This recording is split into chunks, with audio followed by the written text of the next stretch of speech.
Hello guys, இந்த வீடியோல நம்ம other exercise 21 தான் பார்க்க போறோம். இங்க வந்து cost and profit ஓட ஸ்டேட்மெண்ட்டை prepare பண்ண சொல்றாங்க. என்னென்ன டீடைல்ஸ் எல்லாம் காமிக்கணும்னா prime cost, work cost, cost of production, cost of sales, அதுக்கப்புறம் profit. என்னென்ன டீடைல்ஸ் கொடுத்திருக்காங்கன்னு பார்க்கலாம். Direct wages கொடுத்திருக்காங்க. அப்போ இது வந்து prime costல வரும். Power வந்து எங்க யூஸ் ஆகும்? ஃபேக்டரியிலே, so factory overheads. Next storekeeper wages னு வந்திருக்கா, அதனால இது வந்து factory overheads. Direct materials இது வந்து prime cost. Oil and water factoryல யூஸ் ஆகும், so factory overheads. Transfer to general reserve வந்து நம்மளுக்கு வராது. Next factory rent, factoryன்ற வார்த்தை வந்துச்சு, அப்போ இது factory overheads. இது ஆஃபீஸ் ரெண்ட், அப்போ ஆஃபீஸ் ஓவர்ஹெட்ஸ். நெக்ஸ்ட் ரிப்பேர்ஸ் வந்து ஃபேக்டரி பிளான்ட்ல நடக்குது, ஸோ இது வந்து ஃபேக்டரி ஓவர்ஹெட்ஸ். ஆஃபீஸ் பில்டிங்ல நடக்குது, ஸோ இது வந்து office overheads. Next goodwill return of நம்மளுக்கு வராது. கன்சியூமபிள் ஸ்டோர்ஸ் இது வந்து ஃபேக்டரி ஓவர்ஹெட்ஸ்ல வரும். டைரக்டர்ஸ் ஃபீஸ் இது வந்து ஆஃபீஸ் ஓவர்ஹெட்ஸ். டெலிஃபோன் ரெண்ட்டும் ஆஃபீஸ் ஓவர்ஹெட்ஸ். சேல்ஸ்மேன் சேலரி இது வந்து செல்லிங் அண்ட் டிஸ்ட்ரிபியூஷன்ல வரும். அட்வர்டைசிங்கும் selling and distribution. Income tax நம்மளுக்கு வராது. சேல்ஸ் வந்து நம்ம காஸ்ட் ஆஃப் சேல்ஸ் கண்டுபிடிச்சதுக்கு அப்புறம் மைனஸ் பண்ணி காமிப்போம். ஃபோர்மேன் சேலரி இது வந்து ஃபேக்டரி ஓவர்ஹெட்ஸ்ல வரும். ஃபேக்டரி லைட்டிங்கும் ஃபேக்டரி ஓவர்ஹெட்ஸ்ல தான் வரும். ஆஃபீஸ் லைட்டிங் ஆஃபீஸ் ஓவர்ஹெட்ஸ்ல வரும். டிப்ரிசியேஷன் ஃபேக்டரி பிளான்ட்னு கொடுத்துருக்காங்களா, அப்போ இது ஃபேக்டரி ஓவர்ஹெட்ஸ்ல வரும். ஆஃபீஸ் பில்டிங்னா ஆஃபீஸ் ஓவர்ஹெட்ஸ்ல வரும். மேனேஜர் சேலரி வந்து ஆஃபீஸ் ஓவர்ஹெட்ஸ்ல வரும். நெக்ஸ்ட் ஆஃபீஸ் ஸ்டேஷனரி ஆஃபீஸ் ஓவர்ஹெட்ஸ்ல வரும். போஸ்டேஜ் ஆஃபீஸ் ஓவர்ஹெட்ஸ்ல வரும்.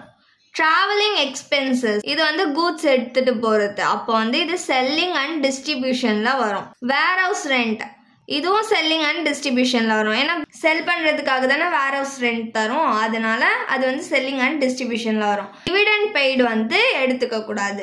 Particulars rupees. ஃபர்ஸ்ட் வந்து நம்ம பிரைம் காஸ்ட் கண்டுபிடிக்கணுமா, அதுக்கு நம்மளுக்கு direct wages, direct materials, direct labours தேவை. ஸோ டைரக்ட் வேஜஸ் வந்து கொடுத்துருக்காங்க. இதுக்கு எவ்வளோ அமௌண்ட்னா 1,50,000. நெக்ஸ்ட் வந்து டைரக்ட் மெட்டீரியல்ஸ் இதுக்கு எவ்வளோ அமௌண்ட் கொடுத்துருக்காங்கன்னா 5 lakh. இது ரெண்டு தான் கொடுத்துருக்காங்க பிரைம் காஸ்ட்ல. ஸோ இது ரெண்டுத்தையும் ஆட் பண்ணா நம்மளுக்கு 6,50,000 கிடைக்கும். இதுதான் வந்து பிரைம் காஸ்ட். நெக்ஸ்ட் பிரைம் காஸ்டோட ஃபேக்டரி ஓவர்ஹெட்ஸை ஆட் பண்ணிக்க போறோம். ஃபேக்டரி ஓவர்ஹெட்ஸ்ல என்னெல்லாம் வரும்னா பவருக்கு எவ்வளோ அமௌண்ட் கொடுத்துருக்காங்கன்னா 2,500. நெக்ஸ்ட் ஆயில் அண்ட் வாட்டர் இது ஃபேக்டரியில தானே யூஸ் பண்ணுவாங்க, அதனால இது வந்து ஃபேக்டரி ஓவர்ஹெட்ஸ் கீழே வருது. இதுக்கு எவ்வளோ அமௌண்ட் கொடுத்துருக்காங்கன்னா 2,500. Next factory rent 25,000.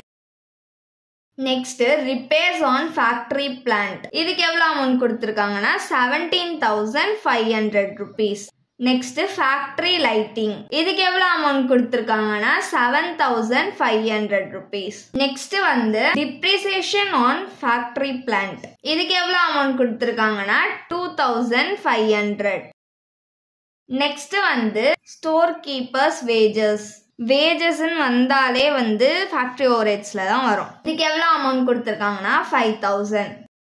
நெக்ஸ்ட் வந்து கன்சியூமபிள் ஸ்டோர்ஸ் இதுக்கு எவ்வளோ அமௌண்ட் கொடுத்துருக்காங்கன்னா 12,500. நெக்ஸ்ட் ஃபோர்மேன் சேலரி இதுக்கு எவ்வளோ அமௌண்ட் கொடுத்துருக்காங்கன்னா 12,500. இப்போ இது எல்லாத்தையும் ஆட் பண்ணிக்கலாம். இது எல்லாத்தையும் ஆட் பண்ணா நம்மளுக்கு 87,500 rupees கிடைக்கும். நெக்ஸ்ட் அவுட்டர் காலம்ல இது ரெண்டுத்தையும் ஆட் பண்ணிக்கலாம். ஆட் பண்ணோம்னா 7,37,500 rupees கிடைக்கும். இதுதான் நம்மளோட ஒர்க் காஸ்ட். கன்சியூமபிள் ஸ்டோர்ஸ்ன்னு கொடுத்துருக்காங்களா, இது வந்து நம்மளுக்கு இன்டைரக்ட் மெட்டீரியல்ஸ், அதனால தான் ஃபேக்டரி ஓவர்ஹெட்ஸ் கீழே வருது. நெக்ஸ்ட் ஒர்க் காஸ்டோட நம்ம ஆஃபீஸ் ஓவர்ஹெட்ஸை ஆட் பண்ணிக்க போகிறோம். ஆஃபீஸ் ஓவர்ஹெட்ஸில் என்னெல்லாம் வரும்னா ஆஃபீஸ் ரெண்ட் இதுக்கு வந்து எவ்வளோ கொடுத்துருக்காங்கன்னா 12,500. நெக்ஸ்ட் வந்து ஆஃபீஸ் பில்டிங் இதுக்கு எவ்வளோ அமௌண்ட் கொடுத்துருக்காங்கன்னா 2,500.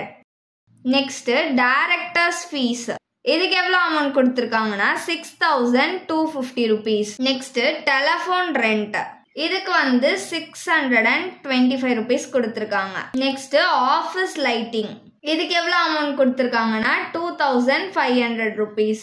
Next depreciation on office building இது எவ்வளோ கொடுத்துருக்காங்கன்னா 6,250 rupees. Next, manager salary. இதுக்கு எவ்வளவு அமௌண்ட் கொடுத்துருக்காங்கன்னா 25,000. Next, office stationery. இதுக்கு எவ்வளவு அமௌண்ட் கொடுத்துருக்காங்கன்னா 2,500. Next வந்து postage. Postage வந்து 1,250 rupees. Office overheads எல்லாத்தையும் ஆட் பண்ணி அவுட்டர் காலம்ல போட்டோம்னா 59,375 rupees கிடைக்கும். அவுட்டர் காலம்ல இருக்கிறத ஆட் பண்ணோம்னா 7,96,875 rupees கிடைக்கும். அதுதான் காஸ்ட் ஆஃப் ப்ரொடக்ஷன். இது கூட நம்ம selling and distribution overheads add பண்ணிக்க போறோம். கீழே என்னெல்லாம் வரும்னா சேல்ஸ்மேன் salary 6,250 rupees. நெக்ஸ்ட் வந்து அட்வர்டைசிங். இதுக்கு எவ்வளோ அமௌண்ட் வரும்னா 6,250. Next travelling expenses. இதுக்கு எவ்வளோ அமௌண்ட் வரும்னா 2,500 rupees. Next warehouse rent. இதுக்கு எவ்வளோ அமௌண்ட் வரும்னா 2,500 rupees.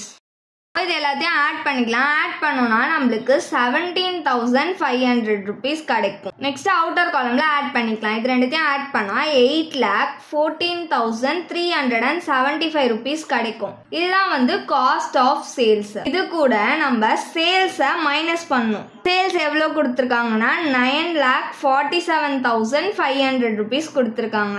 இது ரெண்டுத்தையும் மைனஸ் பண்ணா நம்மளுக்கு 1,33,125 rupees கிடைக்கும். இதுதான் வந்து ப்ராஃபிட். தேங்க்ஸ் ஃபார் வாட்சிங்.